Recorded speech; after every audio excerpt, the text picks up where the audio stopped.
You're never going to be able to hit everybody every week, because that means you have to buy a commercial or have a message every 15 minutes on a radio station. Pretty unaffordable for even the biggest of the big.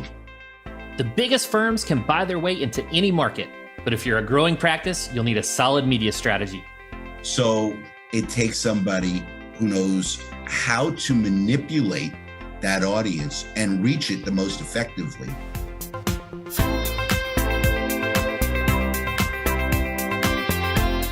You're listening to Personal Injury Marketing Mastermind, the show where elite personal injury attorneys and leading edge marketers give you exclusive access to growth strategies for your firm. Gary Sarner has spent the past decade forging deep relationships across the media industry. Now with his company, ROI360 he's helping smaller firms compete with the big dogs by developing innovative media strategies that make the most of underutilized channels. We talk with Gary about the untapped potential of radio and how to synergize your marketing efforts across channels. I'm your host, Chris Dreyer, founder and CEO of Rankings.io. We help elite personal injury attorneys dominate first page rankings with search engine optimization.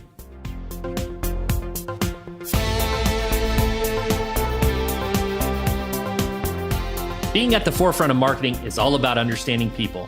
So let's get to know our guest. Here's Gary Sarner, founder of ROI360 You know, it's actually a fun story. When I was a kid, my father was in the consumer electronics business, and he grew his business with radio advertising.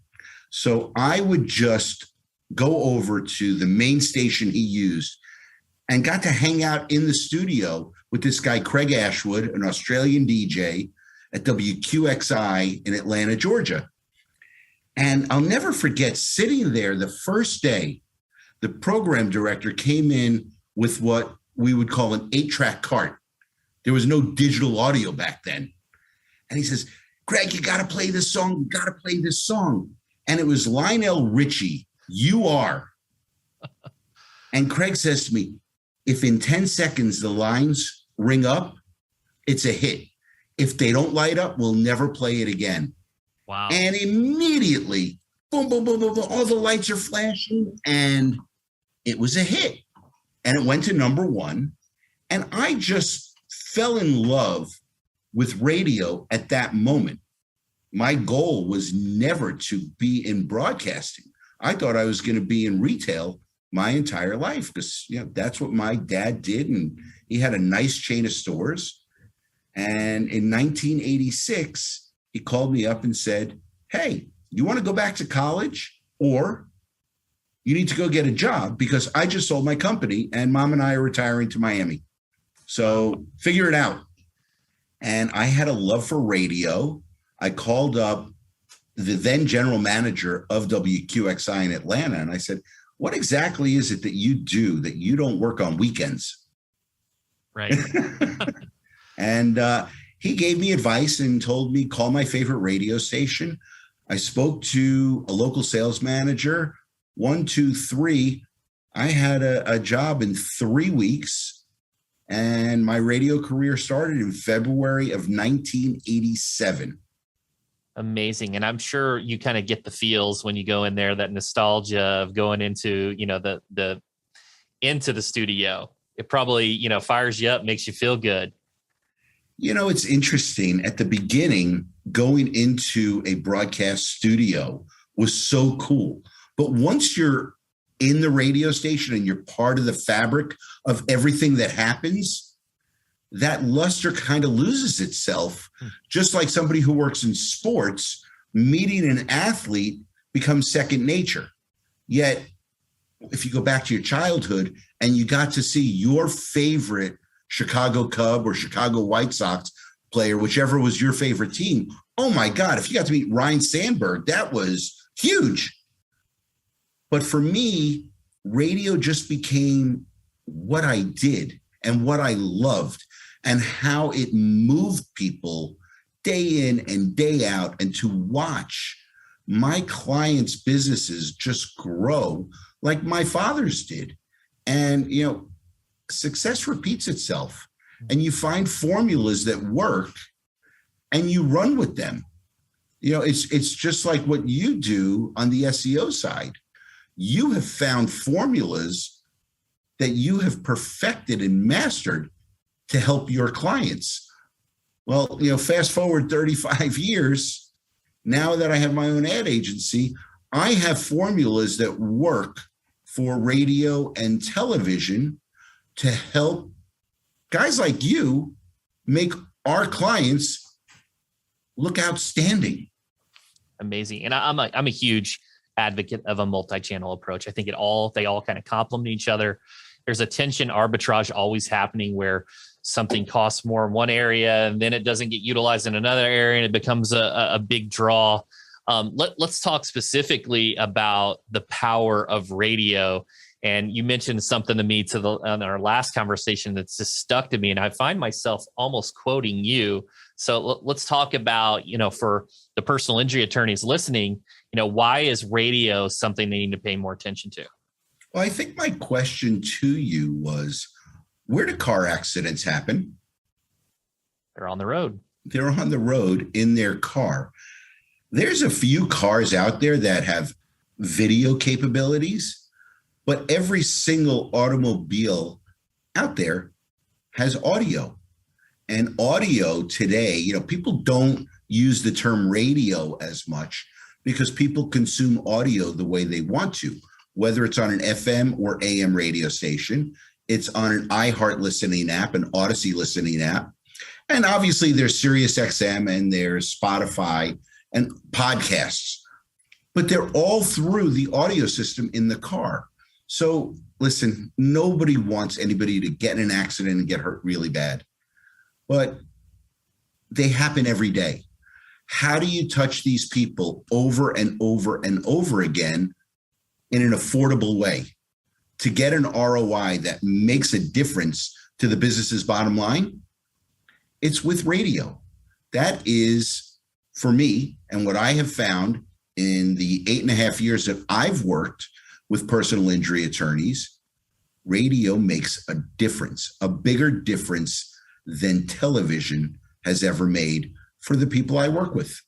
Why do you think that is? Do you think it's because TV's just become so saturated that the cost for that attention has just been driven up? Is it the repetitive? It kind of sticks in your head, those jingles. Where I grew up in Carbondale, Illinois, I can remember tons of jingles to this day.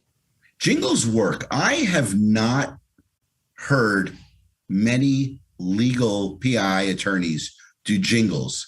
I have found over the course of my career that when a personal injury attorney does his own radio commercials, so he doesn't have to say non-attorney spokesperson. It's real. It's from the heart. Yeah, they want business, but if approached correctly and wanting to actually help the client, first and foremost, get better. People hear it over and over and over again. You're building your brand because the reality is, at that moment of truth, when an accident happens, and we're not talking about catastrophic accidents, where do people go after they've had that accident? They go to Google. They go to Google. And now you see a plethora of SEM ads, and then you see the SEO. So the organic search, hopefully they're using the organic. And if people like you are doing what you're doing for your clients and getting that search up to the top and utilizing all the backlinks and everything that SEO specialists do, when the potential client goes to Google, they see the name and they're like, oh my God, I've heard him over and over and over and over and over again. I like him or her. I want to speak to that person. Now, when they actually call in, and if the intake team at a law firm does a great job, they're supposed to ask, well, how did you find out about our law firm?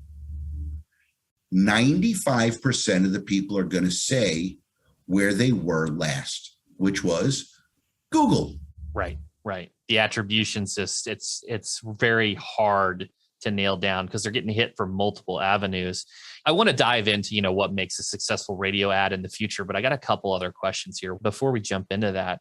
Why do you think there's such a disparity of the amount of spend going to TV, as opposed to radio? Is it because they're not doing it properly? Is it they want to be seen on TV? They want to have their family see them on TV? Why do you think that is in the legal vertical? So if you look at the biggest PI attorneys in every market, I don't care which market it is, they spend the most money on TV. Now, are they getting good reach? Yes. Are they getting enough repetition? Probably not. And they're competing with one another over and over and over again.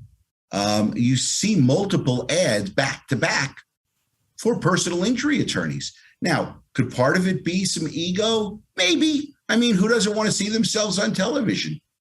But radio will allow far more repetition, and using the system that I have built, I have found a secret sauce and have built relationships with all the major radio groups across the country that we managed to get the things that we need done for an attorney. And again, I can't give away my secret, but it's pretty powerful what we do. Mm-hmm. You've listened to thousands of radio ads. For some of the basics, what differentiates a successful ad from something that's just average? Well, first off, personal injury work does not only revolve around a car accident. There's slip and falls. Maybe you're even just being informative to the audience as to why you should carry uninsured motorist coverage. There's nursing home abuse in many places. There's medical malpractice. Now, not every firm can handle all these cases, but bring the leads in.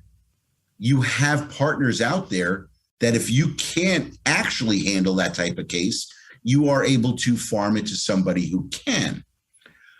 But in my opinion, a radio ad that is from the attorney who comes to the public with authority and knowledge and teaching and caring, that stands out. Again, because you're on the air 7 days a week, anywhere from 4 to 40 times a day on a radio station.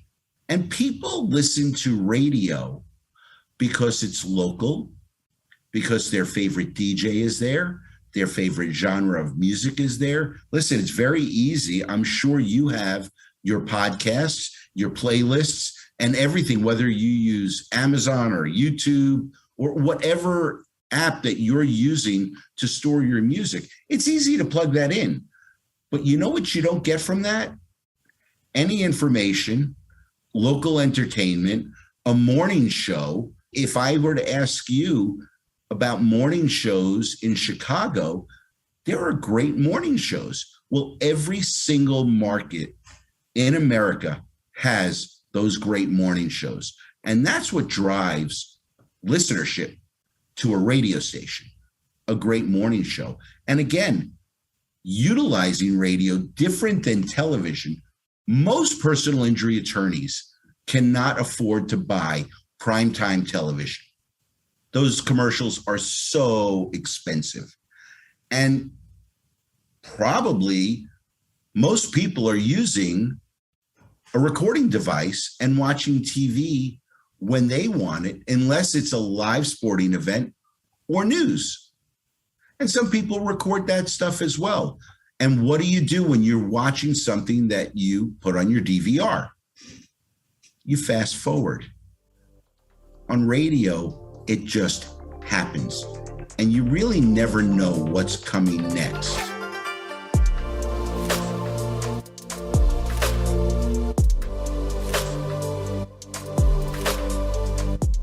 Since radio is cheaper than TV, it makes it easier to reach more people. But how do you know you're reaching the right people? I asked Gary how radio allows you to target specific demographics. You have a type of music that you like, and radio stations are very narrow in their target. So an 80s station, if you like 80s music, you know you're going to hear Journey, you're going to hear Billy Joel, you're going to hear Styx, you're going to hear stuff like that. And that means it's targeting somebody who's probably 35 to 64 years old. Now, is that a great PI target?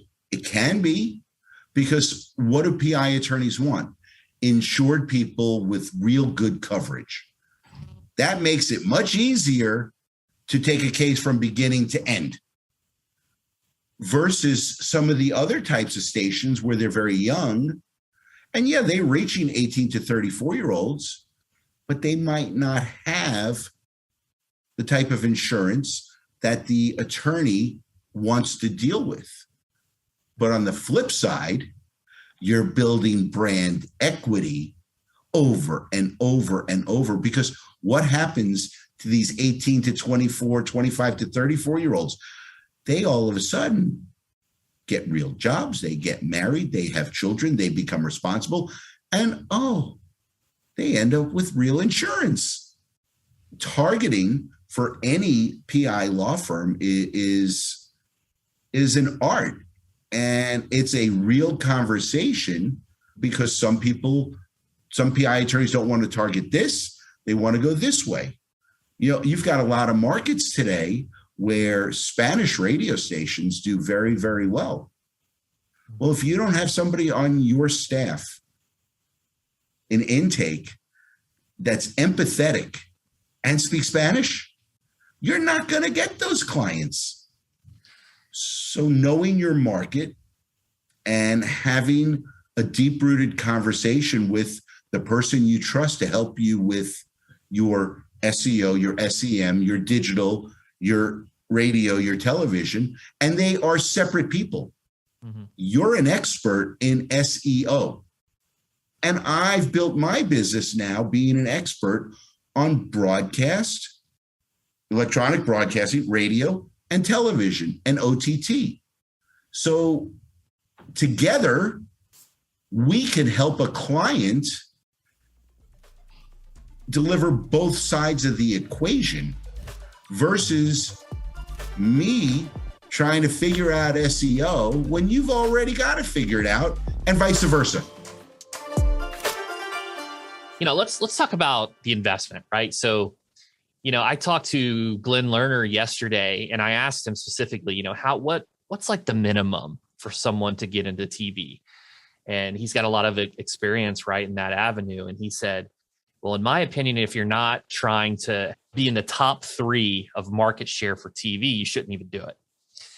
To think about that in some of these major metros, and you may have a different opinion than Glenn, but that's a lot of money, right? The investment there for TV. What's a firm really looking at? And I know every metro, every geography in the audience is different, but what's an investment look like for a solid radio campaign? So a solid radio campaign is different for everybody, because what do you actually want to own? Do you want to own an age group? Do you want to own an ethnicity? Or do you want to go all the way across? I'm looking at some stuff in Atlanta right now for an attorney, and that market is far more expensive than any market in Florida. But because of the relationships I have, I was able to negotiate what I do and get so much more value for the dollar. But you're looking at anywhere from $14,000 to $30,000 a month to own a radio station, and to really own a television station without doing radio. And if you do it right, by utilizing news and sports and primetime, it's a lot more. But you don't get as many impressions on television as you do on radio. And then there's Are you going to be offensive or are you going to be defensive? There's a lot of attorneys that come on and come off and come on and come off. That is a huge, huge mistake.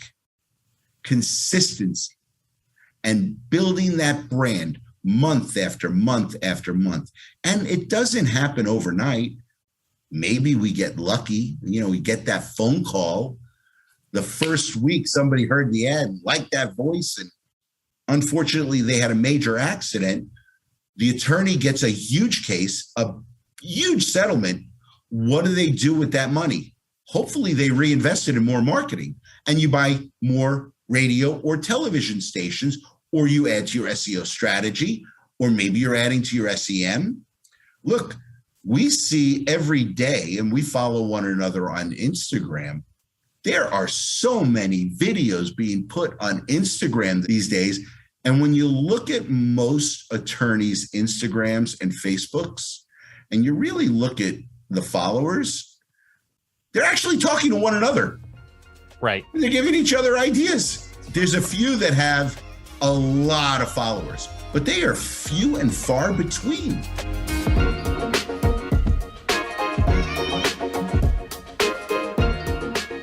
With most media strategies, you want a consistency over a long period of time. After all, brands aren't built overnight. But you can't stick to just one hard approach. You've got to iterate and continually improve. I asked Gary how he balances clients' long-term strategy with experimentation and innovation. Well, every market is different. And, I've spent the last 8.5 years working with one specific firm here in South Florida, and they had an 800 number. I wouldn't call it by any stretch of the imagination the best number, but it was one they had branded for several years prior to me getting involved.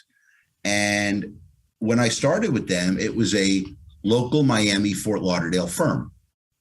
8.5 years later, we are a statewide firm. They're all over, going up against Morgan & Morgan and all the big guys in Florida. But what we found in a specific market was we weren't getting the phone calls that we were getting in all the other markets that we were in. So doing some more research and talking to a lot of people in this market, they said you really would be better off with a local number.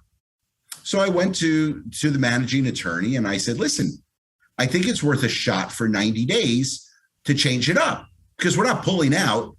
We just got to find a way to make this work better. Well, after 1 month with a local number, the leads went through the roof.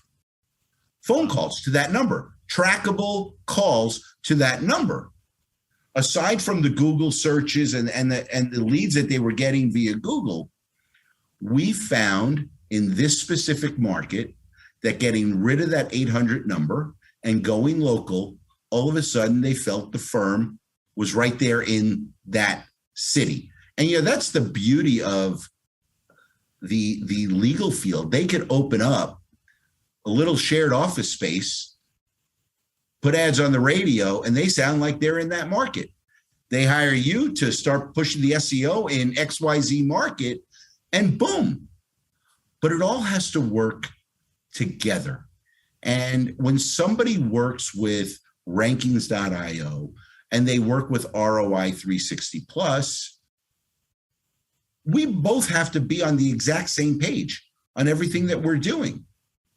Otherwise, you're just throwing money out there hoping something sticks. Yeah. And in terms of the media buying strategy, I know you have a ton of experience here. You have a tremendous amount of relationships. You have relationships all around the country. What are some of the mistakes you see other law firms making when they're doing media buys? And I know you have some horror stories there that you've kind of experienced. Well, what I see from some reporting that I get is too many personal injury firms stick with one medium and only do that medium. They're missing out on a tremendous amount of audience that's available to them, or they do too much radio, not enough TV. But what I found is there is a mix that works and there is a strategy that works. And my biggest client doesn't have anywhere near the budget a Morgan and Morgan has. But you know what? We get 2/3 share of voice at approximately 13% of the spend. And that's relationships, different than what you do, which is all on the internet. There's nobody to talk to build this stuff up. You guys figure it out, and you guys are far more brilliant than I am. But what I do is based upon relationships, trial and error, and things that have worked, that haven't worked.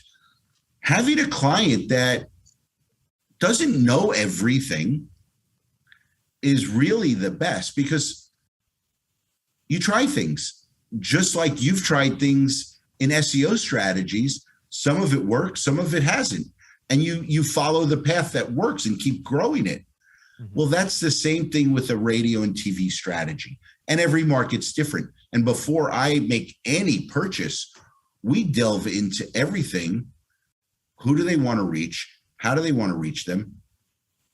Most important is the budget. I will sit down with anybody and say, you can't afford to do that effectively. I spoke to a guy in Louisiana, and I love the guy, but he just didn't have enough money to spend yet. And I said, you're better off taking your wife on a vacation and going having fun than to try to compete where you're not going to be happy. And you're going to tell me radio doesn't work, TV doesn't work, I'm not getting any leads. Because if you don't know how to compete and you can't afford to compete, you're going to lose. You're just going to lose. And that's the same. I think that's the same for a lot of marketing, right? You don't have the investment for SEO, you're not going to rank on the first page. Like, you're just don't do it. In terms of the radio and the media buy, what are some of those things that you look for as positive indicators that the strategy is working? Does it come down to, hey, the calls are coming in? What are some of the indications of success? Those leading indicators. There are several different ways, because there are some advertisers that will buy one radio station and nothing else, and they'll own it, and they'll be happy with that audience over and over and over again. And it's pretty simple to say that radio station's working because the phone's ringing, or they're going to Google. There's trackability now by radio and television stations where when an ad runs, they're able to look at somebody's website and see an increase in traffic to the website based on 8 minutes from that commercial running. So we could see that way. As you build a real campaign, and if you're number 5 to 10 in the market and you want to grow to number 3, well, you better be ready to put your balls on the table, make an investment, and say, 90 days, I'm not going to worry so much, because in 90 days, I promise you, it's going to start working. And the biggest issue with failure in radio and television is generally it's not being bought properly, one, or it's sold to the client the wrong way, generally on the radio or TV station, because they were thinking about themselves, not long-term. Number 2, the creative. Is the creative done well for video or audio? The messaging matters. You're talking to people, whether it's visually or audio. You're trying to woo somebody to call you when they need an attorney. And that, to me, the most fun part about what I do, and when I speak to attorneys, is say, when's your next case coming? Who knows? They don't know. They don't know. What we do know is there's going to be many, many accidents, many, many slip and falls, medical malpractice, nursing home. There's going to be all these things. But when that happens, have you been in their ears or in their eyes over and over and over again in a systematic way with a real plan? Again, there's a lot of great media companies out there. And you know what they buy? GRPs, gross rating points. Gross rating points is a measurement in radio and television. Well, guess what? Gross rating points don't pick up the phone. People do. So for me, what I look at first is the size of the audience, radio or television. You're never going to be able to hit everybody every week, because that means you have to buy a commercial or have a message every 15 minutes on a radio station. Pretty unaffordable for even the biggest of the big. So it takes somebody who knows how to manipulate that audience and reach it the most effectively. And I take a lot of pride in that. And I do it different. I don't worry so much about ratings. I worry about total audience and reaching the audience. I love that.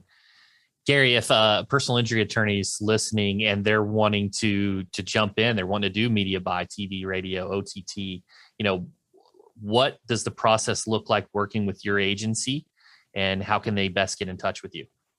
It always starts with a phone call or a video Zoom, just getting to know one another. First things first is there has to be some trust and some likability.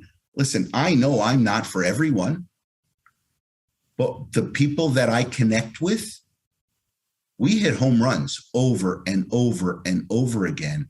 And I ask a lot of questions. Where did you start?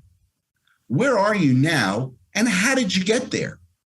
I also need to know, are they doing something with somebody like you, Chris? Are you doing SEO? Because the first advertisement that you have must be the website, because that is always on and can always be found. Can't guarantee that your radio commercial is going to be heard. I can't guarantee your TV commercial is going to be heard. But if somebody goes to the internet and they do a search for a personal injury attorney, or they search by name, there's your advertisement. How many websites have you looked at that sucked? Hundreds, thousands. And it doesn't matter what type of business. A lot of people just throw stuff up on the internet and say, oh, there I am. Great. Right. Now what? Why isn't anybody coming here? Well, you need to invite people to come do business with you. You want to sell widgets? Ask them to come buy widgets. You want to invite somebody to be a client of your law firm? Ask them to call you, to come to your website, but have them do an action. But remember, they're not going to make that effort in the PI space until they absolutely have to. Love it. Gary, it's been such a pleasure speaking with you. Thanks so much for coming on the show. Oh, listen, it's my pleasure. And if anybody wants to reach me, my cell phone number is 954-560-6371. I am available as long as my eyes are open. And my website is www.ROI360plus.com. All I ask for is one conversation. And Chris, I hope that we'll have many clients that we could work on together to help them grow their firms.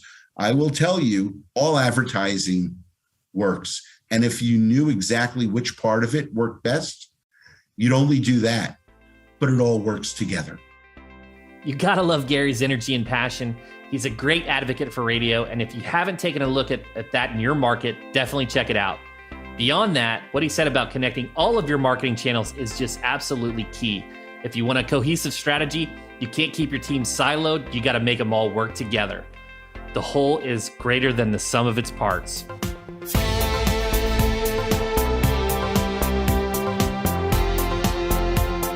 I'd like to thank Gary Sarner from ROI360 Plus for sharing his story with us, and I hope you gained some valuable insights from the conversation. You've been listening to the Personal Injury Marketing Mastermind. I'm Chris Stryer. If you like this episode, leave us a review. We'd love to hear from our listeners. I'll catch you on next week's PIM with another incredible guest and all the strategies you need to master personal injury marketing.